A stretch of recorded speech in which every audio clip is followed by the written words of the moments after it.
Bismillahirrahmanirrahim. Hi everybody, I am Zahur Amin Jamali. This is the night time at Sarari. I thank my Allah for the blessings that He has done over me, and I really thank my viewers for the love and respect that they are showing towards me. So you know that at the start of my video, I would like to talk something to my viewers. I would like to share something with my viewers. That subscribe my channel, click the button of liking and put your comments below to the descriptions that I know that whether my videos are useful to you or not. So you know that at the start of my video, I always request my viewers for this thing. So you know that I do not demand any type of money or any other material benefit from the side of my viewers and from the side of my learners and students. I demand only one thing, that they should subscribe my channel and like my videos and click the button of notifications so that my videos reach them on time. And you know that the second thing that I'm saying them, that put your comments below to the description side so that I will know that whether my videos are serving their purposes or not. So let's start. In my earlier video, I talk on the structure of sentence, word order of a sentence. So today I start from there. You know that there are four types of sentence. Four types of sentences are there. What are they? Assertive sentence. And in my earlier video, I talked over the assertive sentences. What are they? The type of sentence which narrates the facts. The type of sentence which narrates the facts, the sentence is called assertive or declarative. Either the facts are affirmative or the facts are negative. Sometimes the facts are accepted by the doer and sometimes the facts are rejected by the doer. So, whenever the facts are accepted by the doer, the sentence is called affirmative. When he doesn't accept the fact, doesn't accept the states, the facts, the sentence is called negative. So I mentioned the structure because you know that whenever you are sitting in any exam, whenever you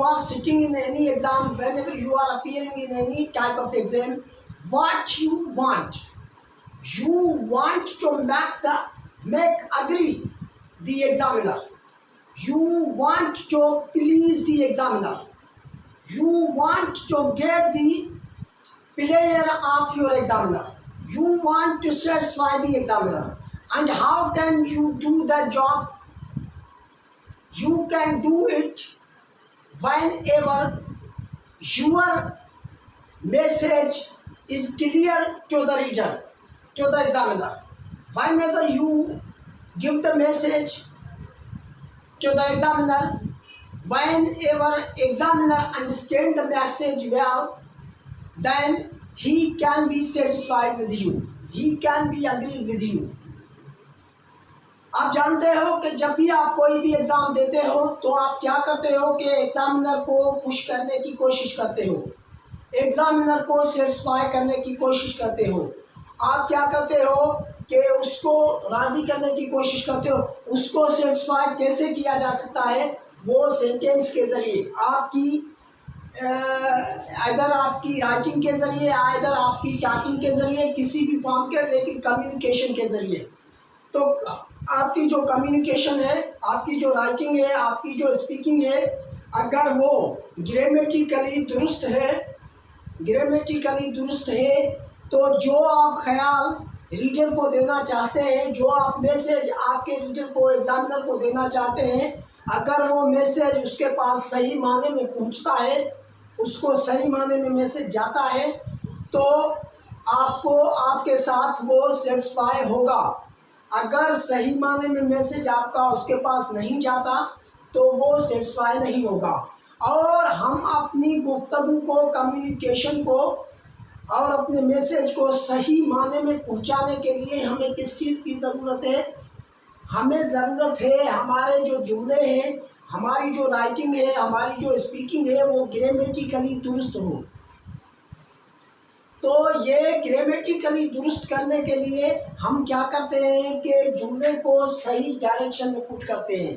तो वही काम मैंने अपने पहले vlog में किया। अब मैं वहाँ से स्टार्ट करूँगा। मैंने कहा कि जुमले के 4 अक़साम हैं। एक तो डिक्लेरेटिव है, एक तो असर्टिव है। Assertive sentence is that type of sentence in which we narrate the facts, either we narrate the positive or we narrate the negative. Either we accept the facts, accept the statements, or we reject the statements. If we accept something, the sentence is called affirmative. When we reject something, the sentence is called negative. So today I will start. I showed the structure in my earlier video. What was the structure? मैंने अपने पहले videos में structure बताई कि subject, verb, objects.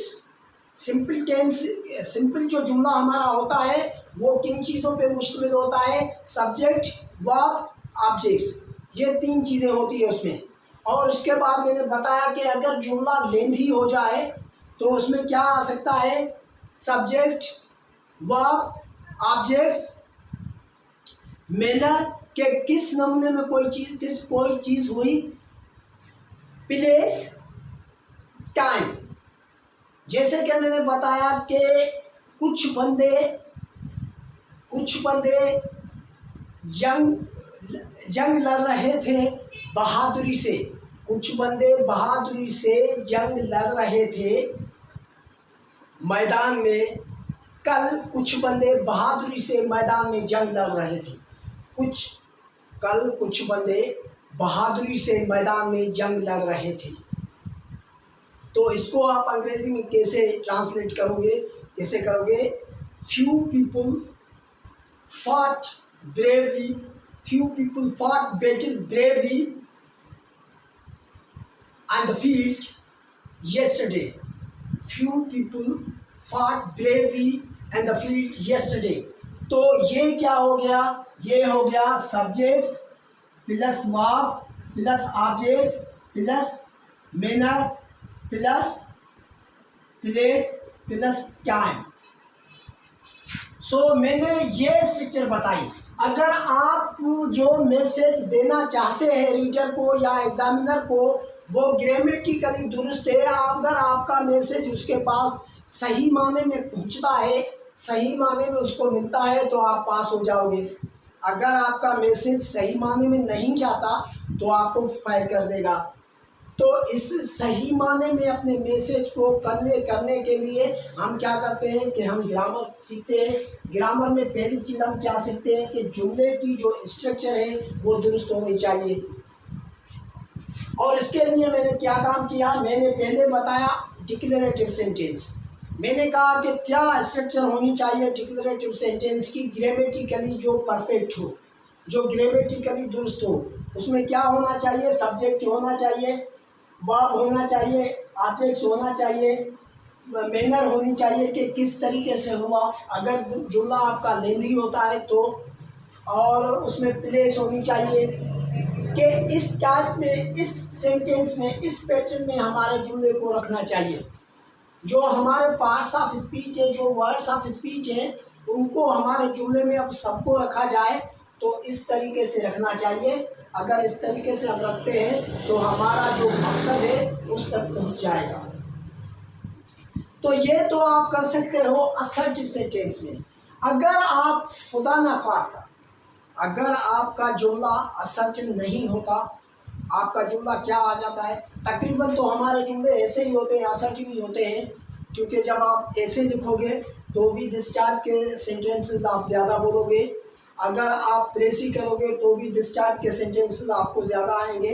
अगर आप कोई और भी करते हो, कुछ और भी ट्रांसलेशन भी करते हो तो दिस टाइप के सेंटेंसेस आपको आ सकते हैं। और दूसरी बात मैं बताता चलूँ कि आप जो प्रिपरेशन करते हो, मेरा जो टॉपिक मैंने लिया है वो क्या है? प्रेसी एंड कंपोजिशन। तो इसके लिए जो मैं बुक्स आज बताने जा रहा हूँ कौन से बुक्स होने चाहिए, कौन से बुक्स पे हम जो है प्रिपरेशन करें, कौन से बुक लेकर हम प्रिपरेशन कर सकते हैं। तो वो बुक्स होंगे practical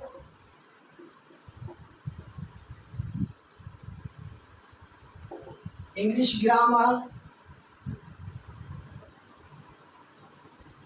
bye A.V. Martinent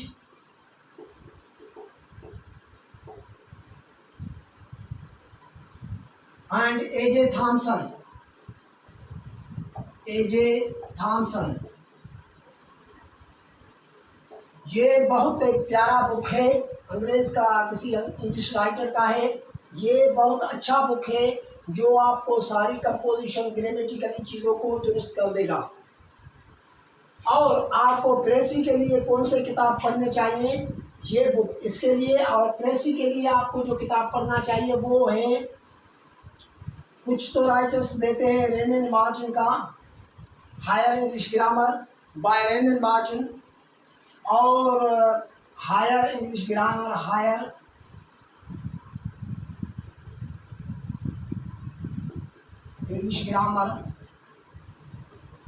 bye Wren and Martin. और दूसरा बुक आता है exploring the world of English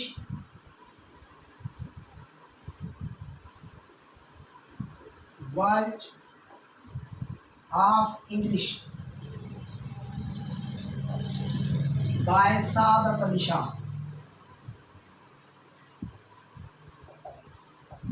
ये भी बहुत प्यारा बुक है। तो ये दोनों बुक्स आपको लेने होंगे, आपको इस एग्ज़ाम की तैयारी करने के लिए, इस इम्तहान की तैयारी के लिए। और जो आप हैं मेरे साथ आप कांटेक्ट में रहो, जो भी चीज़ें आपको समझ में नहीं आती वो चीज़ें मैं क्लियर करता चलूँगा। अगर आपके पास क्वेश्चन भी आते हैं इन बुक्स में से, अगर कोई चीज़ आपको समझ में नहीं आती तो वो भी मैं क्लियर करता चलूँगा।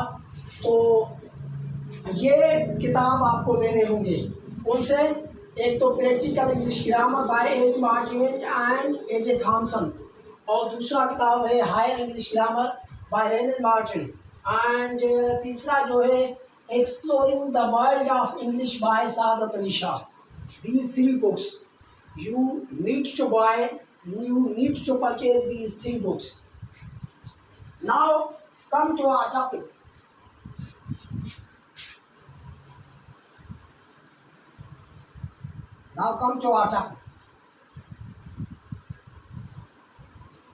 हमारा क्या है कि हमें बेसिक चीज़ें आनी चाहिए। अगर हम बेसिक चीज़ों को जानते हैं तो आगे हम जो सीखेंगे चीज़ें वो सीखने में आसानी होगी। अगर हमें बेसिक चीज़ें नहीं आती तो हम जो सीखेंगे चीज़ें उनमें दिक्कत पैदा होगी, प्रॉब्लम्स पैदा होंगे, मुश्किलातें पैदा होंगी। तो इसलिए मैं कह रहा हूँ कि बेसिक से मैंने स्टार्ट किया है। मैंने इसलिए स्टार्ट किया कि सेंटेंस आना चाहिए, कि सेंटेंस की क्या स्ट्रक्चर होनी चाहिए, और असर्टिव की क्या स्ट्रक्चर होनी चाहिए, और इंटेरोगेटिव की क्या स्ट्रक्चर होनी चाहिए। अब इंटेरोगेटिव जो सेंटेंसेस हैं वो इस टाइप के सेंटेंस, डेफिनेशंस की कोई अहमियत नहीं है। ये इस टाइप के जुमलों को कहते हैं जिसमें क्वेश्चंस पूछे जाएं। जब आपसे कुछ क्वेश्चंस पूछे जाएं या जवाबात की तवक्को की जाए, अगर आपसे क्वेश्चंस पूछे जाएं या जवाबात की तवक्को की जाए, एक्सपेक्ट किए जाए, आंसर्स एक्सपेक्ट किए जाएं, तो इसके लिए हम क्या करते हैं, हम इंटेरोगेटिव सेंटेंस का इस्तेमाल करते हैं। Interrogative sentences are of two types, one the open questions, one is called the open questions. एक को हम इंटेरोगेटिव सेंटेंस जो होते हैं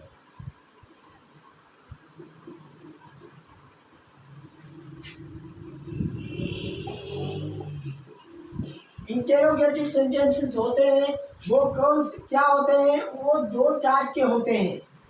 वो क्या होते हैं, दो टाइप के होते हैं। एक तो होते हैं ओपन क्वेश्चन,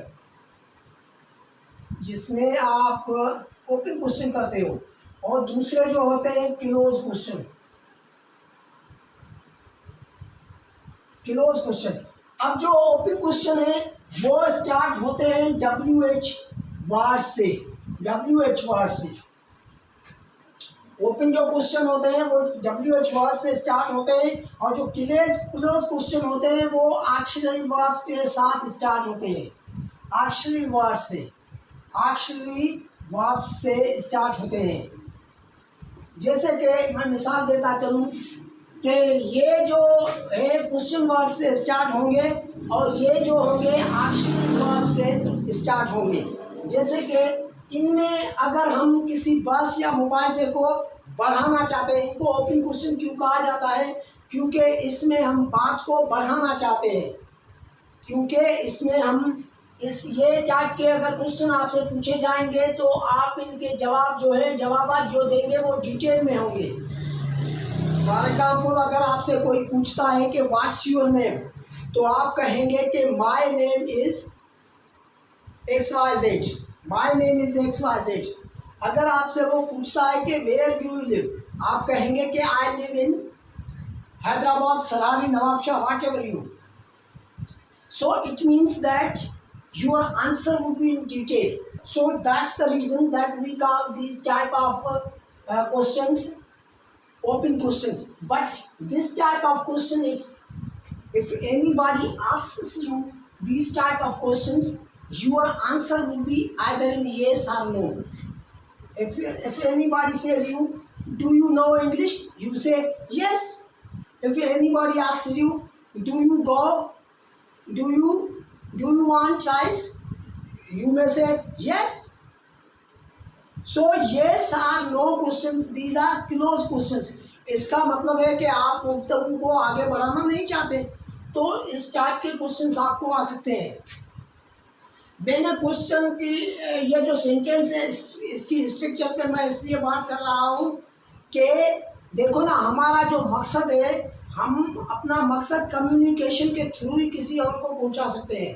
तो अगर आपका मैसेज आपके एग्जामिनर के पास सही माने में जाएगा, जो आप बात कहना चाहते हो, अगर वो बात उसको सही माने में पहुंचेगी, रीडेबल होगी, अगर आपकी लिखत रीडेबल हो और अंडरस्टैंडेबल हो, तो इसका मतलब कि आपकी अंग्रेज़ी अच्छी है। अच्छी अंग्रेज़ी से मुराद क्या है? What is the meaning of a good English language? What is the meaning of good English? Good English means that your writing or communication is readable. Your writing should be readable and understandable. आपकी जो लिखत है और जो आपकी लिखत है वो रीडेबल भी हो, पढ़ने के लायक भी हो, पढ़ने में भी आए और समझने में भी आए। अगर ये काम करती है आपकी लिखत, तो आपकी लैंग्वेज जो है रीडेबल भी है, अंडरस्टैंडेबल है, तो आपका मैसेज जो है उसके पास सही माने में जाएगा। तो सबसे पहले PCS के एग्ज़ाम के लिए और ये जो CCE का कंबाइंड कम्पिटिटिव एग्ज़ाम है, इसमें बैठने के लिए सबसे अहम जो चीज़ है ये है। तो इसीलिए मैं आपको पहले ये चीज़ पढ़ा रहा हूँ, सिखा रहा हूँ।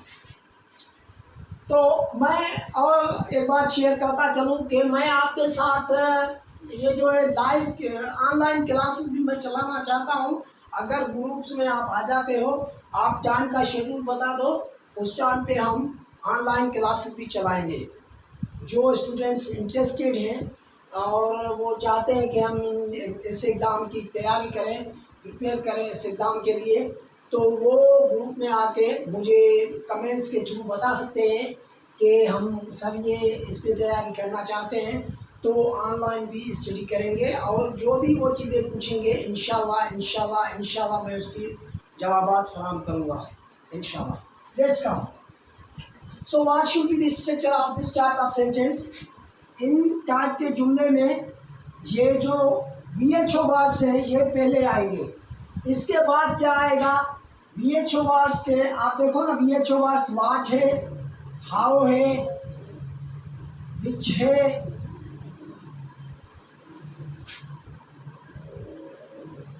हु है, वाट है। और दूसरी चीज़ मैं बताता चलूँ कि व्हिच और वाट, व्हिच और वाट कहाँ पे इस्तेमाल होंगे, ये भी मैं आपको बताता चलूँगा। क्योंकि हर चीज़ मैं क्लियर करता चलूँगा। मेरा मकसद ही ये है कि चीज़ों को सिंपल करके क्लियर करके आप तक पहुँचाना। तो ये आ जाते हैं, ये होते हैं। और समटाइम्स कुछ वक्त ये जो है हुज भी आ जाता है, ठीक है ना सर। तो ये जो वाट है और विच है,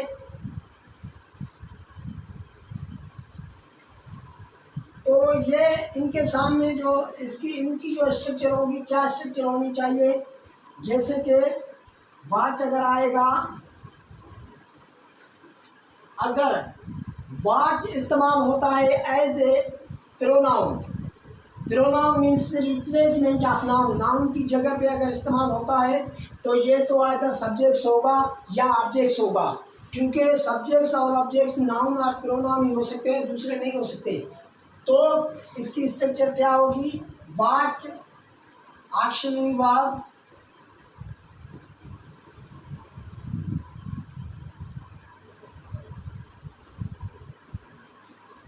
plus subjects plus main verb. For example, और इनके साथ जो आएगी, जो पंक्चुएशन मार्क आएगी वो होगी इंटरोगेटिव क्वेश्चन मार्क। ये पंक्चुएशन मार्क इसके साथ हम इस्तेमाल करेंगे। For example, what are you doing, what are you doing, आप क्या कर रहे हो। तो ये आया what auxiliary verb, you subjects, doing main verb. So this type of structure होगी सारे जुमले में, जितने भी जुमले आएंगे दिस टाइप। अगर ये इस्तेमाल होता है एज ए एडजेक्टिव, एडजेक्टिव अगर ये इस्तेमाल होता है तो इसके साथ नाउन लगेगा। तो इसके साथ कौन सी चेंज आएगी, नाउन लगेगा। What plus noun plus auxiliary verb plus ये सारी चीज़ें आ सकती हैं। तो क्या लगेगा, जैसे कि व्हाट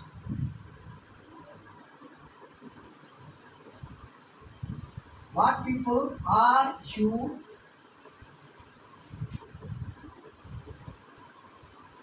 लुकिंग फॉर, आपको कौन से लोगों की तलाश है, आपको किस टाइप के लोगों की तलाश है।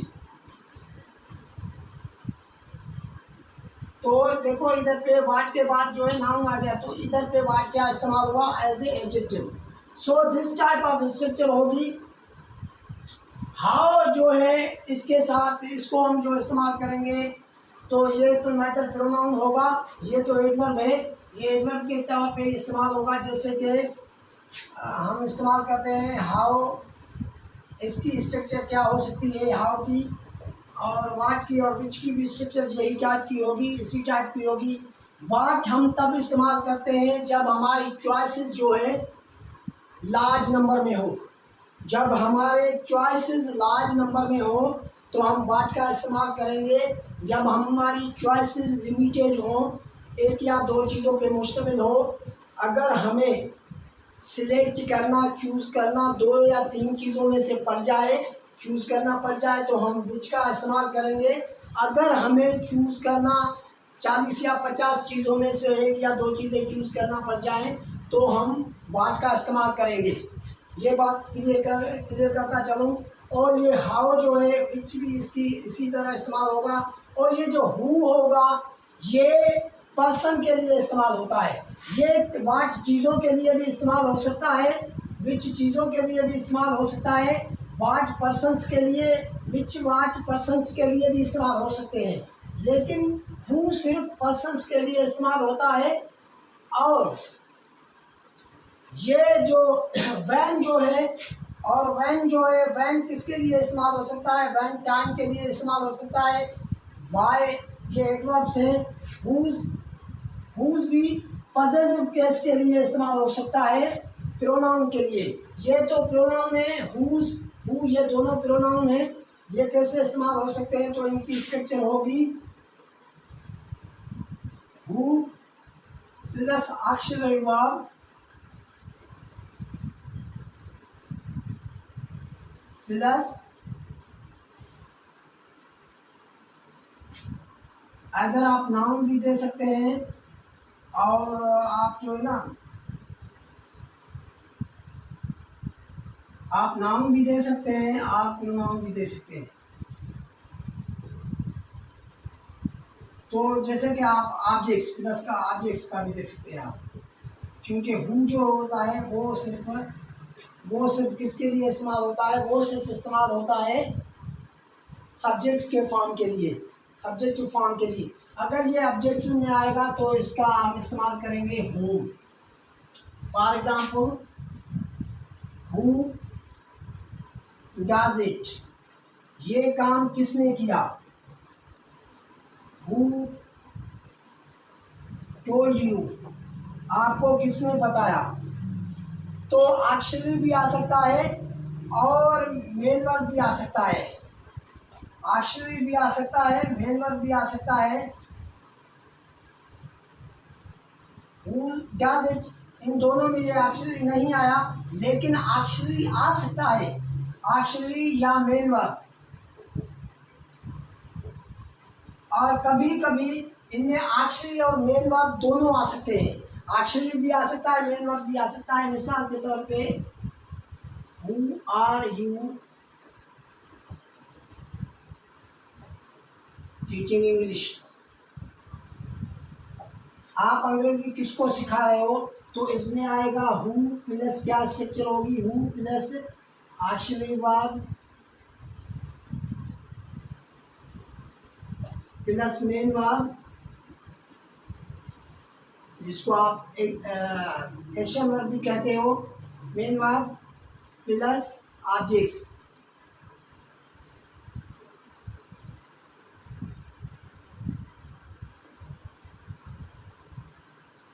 ऑक्सिलरी वर्ब के बाद में क्या आएगा, objects, auxiliary verb objects,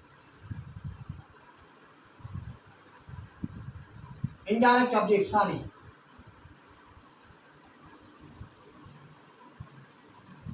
indirect objects plus direct objects. तो दिस टाइप ऑफ स्ट्रक्चर होगी इस टाइप के जुमलों में। तो ये सारे जुमले ऐसे ही होंगे, जैसे कि मैं आपको मिसालें देके बताता हूँ कि आप नोट करते चलो कि इनको हमें कैसे इस्तेमाल करना है। How do we use them, how can we make their use. For example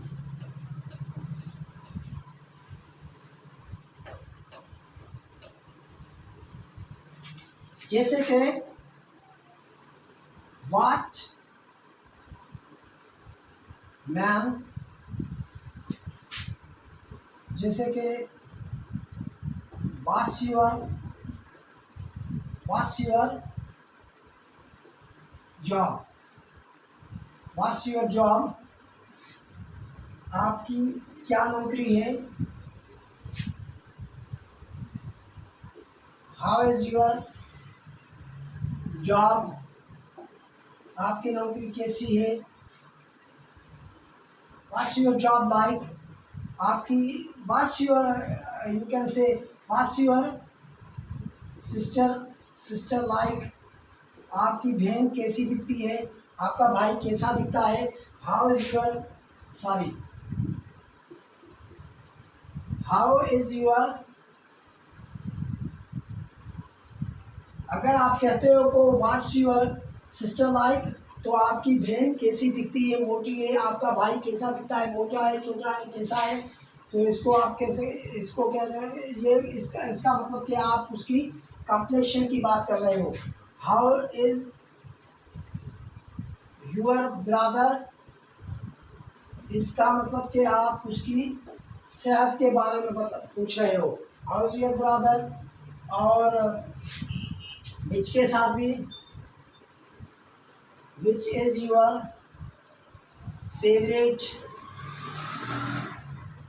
writer, आपका जो पसंदीदा राइटर है वो कौन सा है।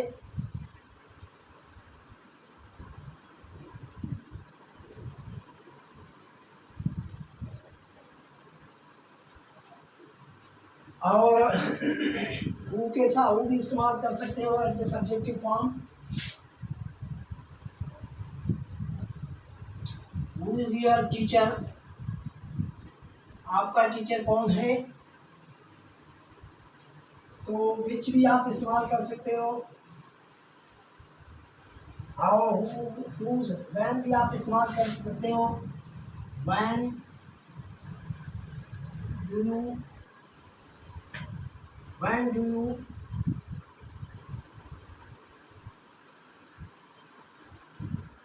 कम, आप कब आओगे, आप कब आए हो।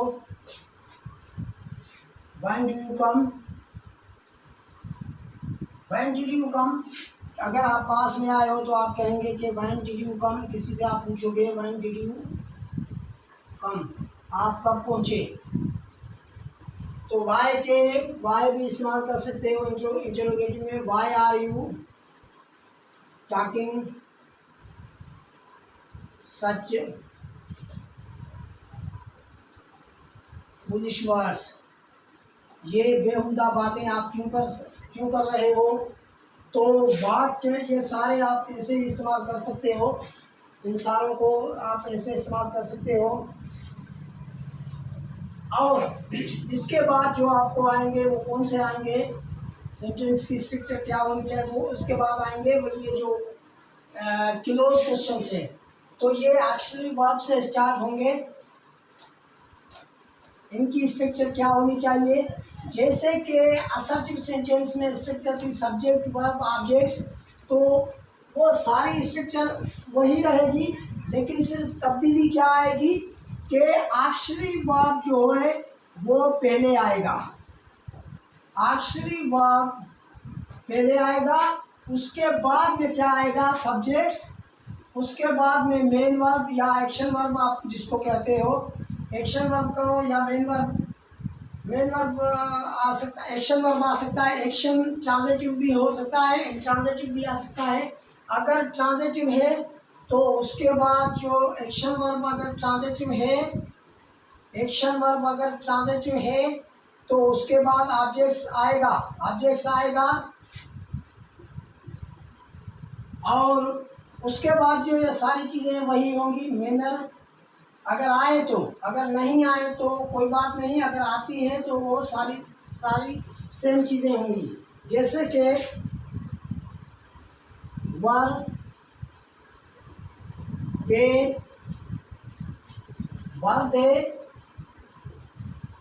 फाइटिंग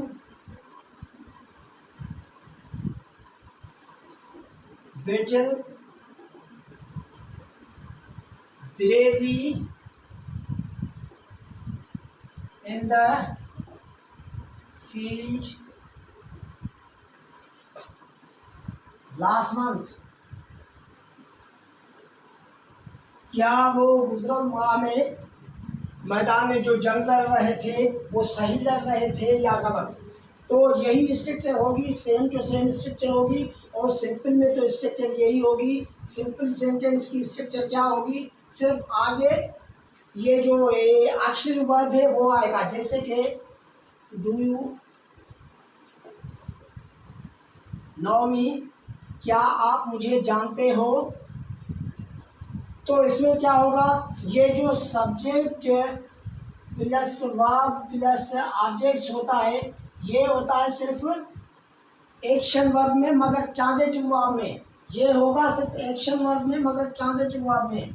वर्ब जब टी हो, टी मैं दे रहा हूँ ट्रांजिटिव वर्ब के लिए, अगर इंट्रांजिटिव होगा तो मैं आई टी दूंगा। क्या दूंगा, आई टी। फॉर एग्जाम्पल अगर ट्रांजिटिव वर्ब है तो इससे पहले क्या आएगा, एक्चुअली वर्ब तो सबके पहले आएगा, ठीक है ना। एक्चुअली वर्ब सबके पहले आएगा। जैसे कि डू यू टीच ग्रामर,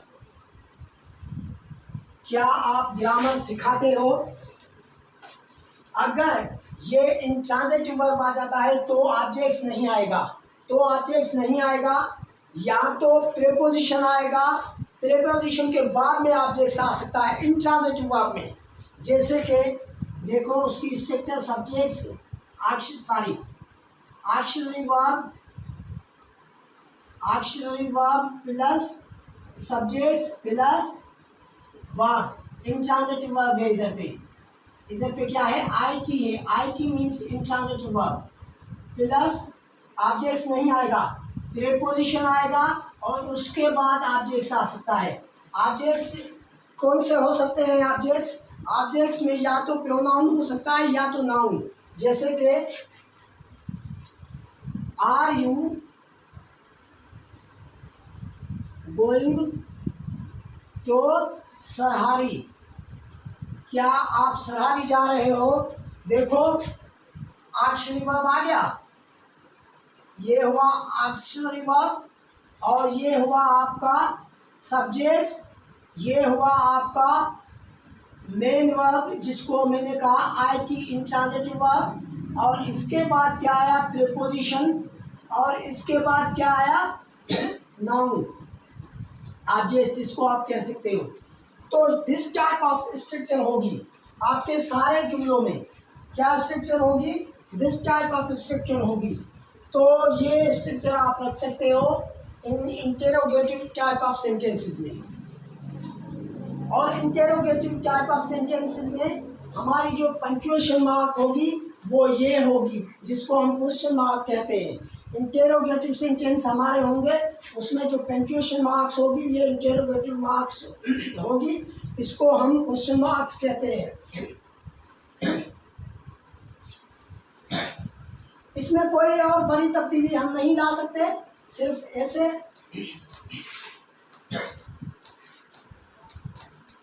क्योंकि आपको बेसिकली अगर जो स्टूडेंट्स जो लर्नर जानते हैं ये चीज़ें पहले से ही, उनको ये चीज़ें सीखने की ज़रूरत नहीं है, लेकिन जो नहीं जानते वो ये चीज़ें सीखें। जैसे कि अगर क्लोज क्वेश्चंस आते हैं तो उनकी स्ट्रक्चर मैंने बता दी कि ये हो सकती है। अगर क्लोज क्वेश्चन आते हैं तो पहले आएगा ऑक्सिलरी वर्ब, उसके बाद होगा सब्जेक्ट्स, उसके बाद होगा अगर ट्रांजिटिव वर्ब आता है टीवी, ट्रांजिटिव वर्ब आता है तो उसके बाद होगा ऑब्जेक्ट्स। सिंपल में ये स्ट्रक्चर, इसकी मिसाल मैं देता चलूँ। आर यू लर्निंग सिंधी, क्या आप सिंधी सीख रहे हो। इसमें ऑक्सिलरी वर्ब सिर्फ ये आर वर हैव ये नहीं है, और भी है, कुछ भी है, ये मॉडल वर्ब से ऑक्सिलरी वर्ब में आ जाते हैं। Can you tell me story, क्या आप मुझे कहानी सुना सकते हो। तो ऐसे बहुत सारे आ सकते हैं जुमले। और अगर आपके पास इंट्रांजिटिव वर्ब आ जाता है तो डायरेक्ट ऑब्जेक्ट्स नहीं होगा, क्योंकि इंट्रांजिटिव वर्ब को डायरेक्ट ऑब्जेक्ट्स की ज़रूरत नहीं पड़ती। जैसे कि उसकी स्ट्रक्चर क्या होगी, ऑक्सिलरी वर्ब, ऑक्सिलरी वर्ब के बाद में क्या आएगा, सब्जेक्ट्स आएगा, सब्जेक्ट्स के बाद अगर इंट्रांजिटिव वर्ब आ जाता है, इंट्रांजिटिव आईटीवी आ जाता है तो उसके बाद प्रीपोजिशन होगा, प्रीपोजिशन होगा। कभी कभी प्रीपोजिशन भी होता है, कभी कभी क्या आ जाता है, या तो उसके बाद आ सकता है एडवर्ब, एडवर्ब भी आ जाता है। प्रीपोजिशन आया या एडवर्ब, स्लैश का मतलब कि एक ये आएगा या ये आ सकता है, प्रीपोजिशन आ सकता है या एडवर्ब। अगर एडवर्ब आता है तो ऑब्जेक्ट्स नहीं आएगा, अगर एडवर्ब आता है तो ऑब्जेक्ट्स नहीं आएगा। अगर प्रीपोजिशन आता है तो उसके बाद में ऑब्जेक्ट्स आ सकता है, ऑब्जेक्ट्स आएगा या एडवर्ब आएगा। जैसे कि इन दोनों के मैं मिसालें दे रहा हूँ। जैसे कि can you dance, can you dance beautifully, can you dance beautifully, क्या आप खूबसूरती से डांस कर सकते हो। तो देखो एडवर्ब आया, एडवर्ब के बाद ऑब्जेक्ट्स की कोई भी ज़रूरत नहीं है। क्या एक्शन वर्ब है, यू सब्जेक्ट्स है, ये डांस जो है आईटी वर्ब है, इंट्रांजिटिव वर्ब है, ब्यूटीफुली एडवर्ब है, तो इसलिए नहीं आया। जैसे कि she is sorry does she cry over the dead body. क्या उसने मैयत पे आवाज़ें दी, चिल्लाया, चीखी चिल्लाई, क्या वो उसकी डेड बॉडी पे चीखी चिल्लाई? तो ये देखो डज एक्शन वर्ब है, शी सब्जेक्ट से, किराए वर्ब है, इंट्रांजिटिव वर्ब है, उसके बाद प्रीपोजिशन आया, तो उसके बाद आया ऑब्जेक्ट्स डेड बॉडी। असल में तो ऑब्जेक्ट्स बॉडी है ना, डेड तो एडजेक्टिव है, वो उसको क्वालिफाई कर रहा है। तो स्टार्ट के जुमले आ सकते हैं। और दूसरी स्ट्रक्चर आज मैं कोशिश करूंगा कि आपकी सारी चीज़ें क्लियर करता चलूं।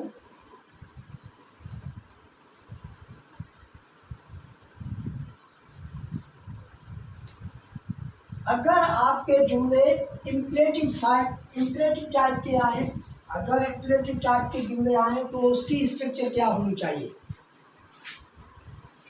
You know that imperative is a type of sentence in which either the request is made or the orders are made. Either the request is done or the orders are done. Imperative जुमले वो उन जुमलों को हम कहते हैं जिनमें या तो अर्ज किया जाए, रिक्वेस्ट की जाए, या तो हुक्म दिया जाए। तो ऐसे टाइप के जुमलों को हम इम्परेटिव जुमले कहते हैं। इम्परेटिव जुमलों की स्ट्रक्चर क्या होनी चाहिए?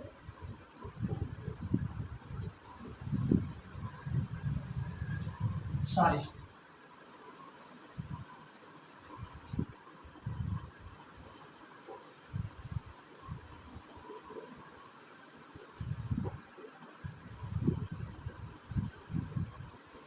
उनकी स्ट्रक्चर कैसी होनी चाहिए?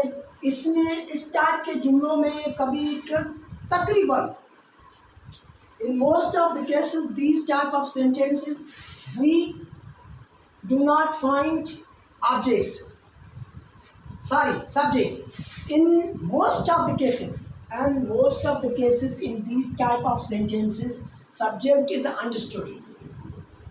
काफ़ी जो केसेस होते हैं इन टाइप के जुमलों में, उनमें जो सब्जेक्ट्स होता है वो अंडरस्टूड होता है, और जो सब्जेक्ट्स हम इसमें इस्तेमाल करते हैं इंपरेटिव सेंटेंसेस में वो होता है second person pronoun. Second person pronoun जिसको आप यू कहते हो, जिसको हम क्या कहते हैं? Second person pronoun. प्रोनाउन मतलब यू। तो ये अंडरस्टूड होता है। तो जैसे कि मिसाल दूँ, इनकी स्ट्रक्चर क्या होगी? इनकी स्ट्रक्चर होगी verb plus objects, verb plus objects. और कुछ टाइम ये जो ट्रांजिटिव वर्ब होंगे, टी वर्ब जो होंगे, तो उसके बाद ऑब्जेक्ट्स आएगा। अगर इंट्रांजिटिव वर्ब है तो उसके बाद प्रीपोजिशन के बाद ऑब्जेक्ट्स आ सकता है। और यहाँ तो ये जो है क्या हो सकता है, जैसे कि इनकी स्ट्रक्चर होगी, अगर ट्रांजिटिव वर्ब है, ट्रांजिटिव वर्ब प्लस ऑब्जेक्ट्स, एक तो स्ट्रक्चर ये हो सकती है, जैसे कि किल दी स्नैक, सांप को मारो, ओपन द डोर, दरवाज़ा खोलो,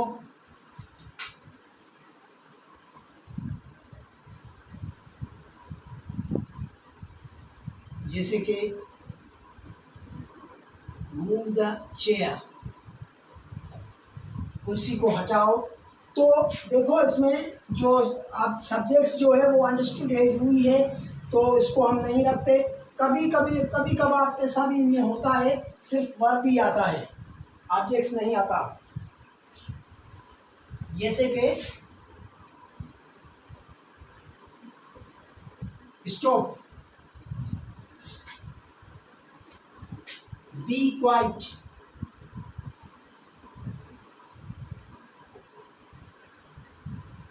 तो इस टाइप के जुमलों की स्ट्रक्चर इस टाइप की हो सकती है। ये जो जुमले हैं ऐसे इस टाइप की स्ट्रक्चर रखते हैं।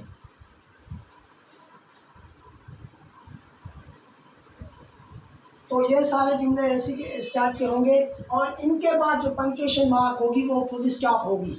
कौन सी मार्क होगी पंक्चुएशन मार्क्स में? ये फुल स्टॉप इस्तेमाल करेंगे इनके सामने।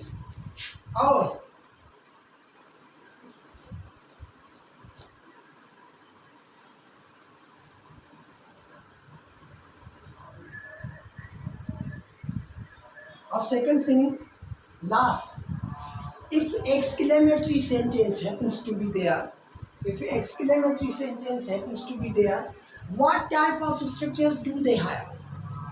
For example, in most of the exclamatory sentences, we express surprise. So, what the structure? We use VH words. WH words in words, जैसे कि VH वर्ड्स WH वर्ड्स ऐसे जुमले में हम इस्तेमाल ऐसे जुमलों में करते हैं, जैसे कि what are beautiful,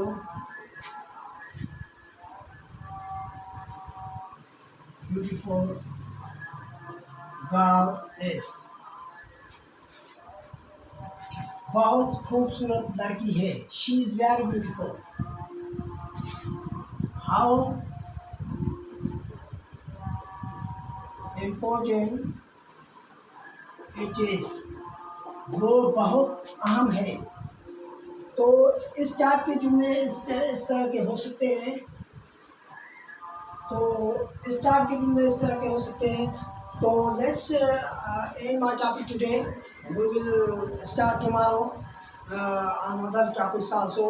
So keep in mind, if you have any question regarding my teaching, you can ask me, and that's my WhatsApp number 030135233715.